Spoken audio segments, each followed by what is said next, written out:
Welcome to the second segment of a two-part interview with the Tacos4Life manager, Miss Kaitlyn Osborn. When we left last time, Kaitlyn had given some insight into how she saw Tacos4Life impact Swaziland and Honduras. Kaitlyn, what is one part of your experiences that you would ultimately not trade for anything? One thing that's been really cool is just learning and hearing actual stories from Swaziland. Now that we have a store in Fayetteville, actual stories from Honduras about the difference that food makes in a community. After hearing the stories of some of the kids in Swaziland, are there any that have just stayed with you? Do you have any stories that you will remember forever? Yeah, I do. I met a little girl. Her name is Candy. She is 11 years old.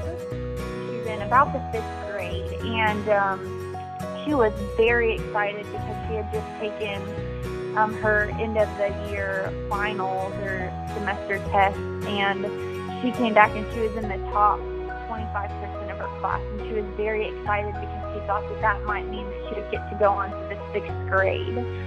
The educational system in Swaziland is very backwards, and there are certain years of school that are free, but then it has huge uniform fees.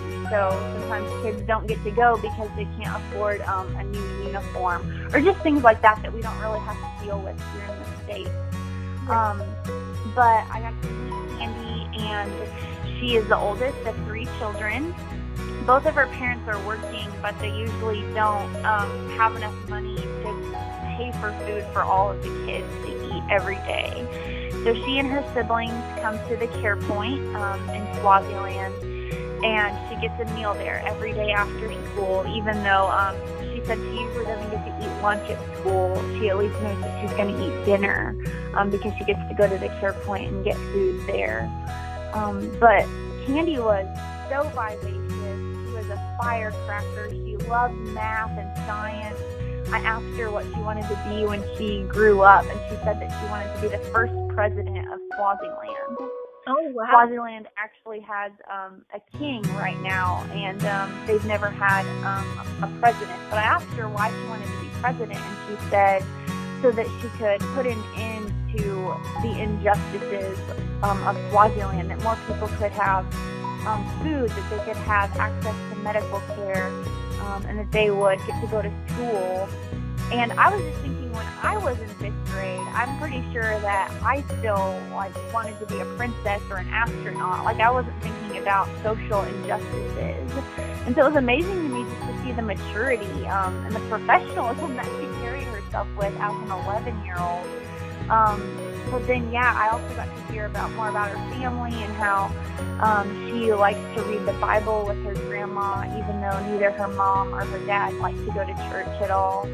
And that she does a Bible study with the kids in her neighborhood, and that she goes to church with them. So even though she's 11, she's really a woman in some ways, but she's leading her younger siblings, and she's setting an example for them, and she's making up her mind now about what's important to her as a person and what kind of character she wants to develop and what kind of influence she wants to exert on those around her. So it was super inspiring to meet Candy because she was just so full of life. She sang songs for me, and we played on the playground. But the more I talked to her, the more I just fell in love with her sweet spirit. Another story is actually about the founders of Tacos4Life, Ashton and Austin. They went to Swaziland in 2013, and they met a little boy who was 5, and his name was Sanaliso. And he was shy, but he had such a sweet smile, and he was really frail. And when they picked him up, they could just tell that he was malnourished, and he just wanted to cling to them, and he just wanted affection, and he wanted to be loved. But when they went back in 2015, when I went with them, they saw Sanaliso again, and he's 2 years older. He's 7. He was super outgoing. He looked healthy. He was helping the younger kids as they stood in line. He was making sure that they got their food first. And he was answering questions during the Bible study, and he was laughing, and he was just so full of energy. And they just really got to see that over the course of 2 years, that Sanaliso was growing, and not just physically, but as a person. And that was really encouraging for them to see that the same kids are coming back to their care points. That they're really learning, that they're really making relationships, and this just isn't a temporary thing for most kids. It's life changing, and it's the source of nourishment for their bodies, but also for their spirits. Another story that I heard was about a girl who was 12, and she just lived with her mom. It was just the two of them, and her mom had a job, and she only made enough money for the two of them to eat. So this little girl kind of figured out that she wasn't going to be able to go to school. But then someone told them about the care point nearby where they could get food for this girl. So the mom decided to take her there once, and they realized that if she could eat there every day, then they would have enough money for her to go to school. And so she started going to school, and then she would go to the care point at 4 o'clock after school to eat for the day. So she also was not eating lunch at school, and she said that the other girls would make fun of her, and that they would tell her that she was poor and that she didn't have enough money and that she wasn't going to amount to anything, and she just said that she didn't have any friends. And she said this with tears in her eyes. She felt so alone and that no one wanted to be her friend because she went to school all day and everyone made fun of her. And then she would come to the care point and she felt like she was older than most of the kids and that she didn't fit in and that she just didn't have any friends. But Ashton, one of the founders of Tacos4Life, just looked her right in the eyes and she said, "I'm your friend. I love you. And you know that there are people here who love you." And she was pointing out to the teachers and to the ladies who cooked the food. And she said, "You know that these people care about you. And I want you to know that. And I want you to never forget that. Because they love you and they want the best for you. And you're going to continue to make friends as you grow up. I know that this is rough. I know that school is hard. It's hard for a lot of people, even in America, for different reasons. But you are going to grow up and you're going to be a woman of influence. And this is just a season, but it's going to pass." And the little girl just hugged her, just crying, just because you could tell that she was just looking for that connection, just for someone to listen to her and to just express value over her life and just to point out all the great things about her. And Ashton got to be that person just for a brief moment at the care point. So there are just plenty of stories like that, just of kids who just feel abandoned, they feel alone, whether that's because they're orphans or because they only have one parent, or they feel estranged by their parents, or they're begging for food, or they're not in school, or they are in school but they feel like they don't have any friends. It can be any number of things that can just make these kids feel so alone and give them just little to no direction. So yeah, it was just amazing to see the gap that the care points are filling in the lives of these kids.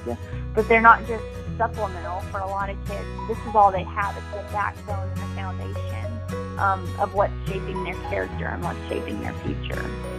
How have you taken the stories you've heard and the kids you've talked to and allowed them to impact your work in the restaurant?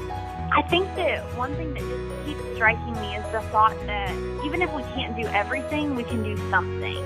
There's a proverb, I think it's from Nepal or Tanzania, but it says, "Little by little, a little becomes a lot." And I think that what that proverb is saying is that maybe one person can't change the world, but one person can change another person's life. And it's really just a small rock in the river that can create a ripple. And I think that that's what Tacos4Life is doing, is that just one taco at a time, we're just raising meals and just trying to see childhood malnutrition come to an end. And what's so cool about that is that any given meal could be a life-saving meal. The restaurant just passed their million meal count. So that's a really big celebration for us. But we want to be able to celebrate 1 million meals way more frequently than that. We want to see the numbers rise. We want to have more restaurants so that we can continue to feed more kids. One thought that my boss had had was that what if McDonald's did what we did? What if for every burger that they sold, they donated a meal to a hungry child? Well, wouldn't that kind of solve the problem? Wouldn't that kind of end world hunger? And we thought about it, and we just realized what we want to do is achievable. The number of meals that we want to raise, that's possible to do. There are other restaurants out there that have enough stores and have enough business that if they had adopted this model, that would be it. Childhood hunger could be over. So it seems like a huge goal to say that, just by selling tacos that we could really make a dent in world hunger.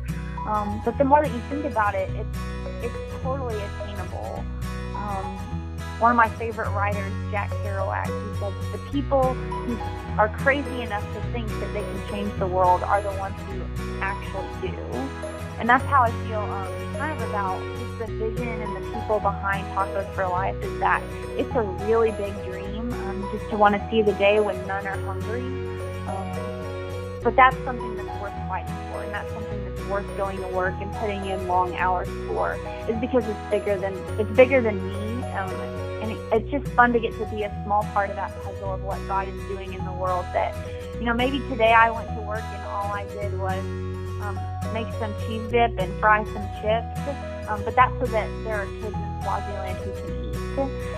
So it's just cool to see that God can take something like a taco restaurant in Central Arkansas, and He can change kids' lives in Africa because of that. So it's crazy, and it's super fun. It's really an adventure, and it's something that I'm so grateful to be a part of.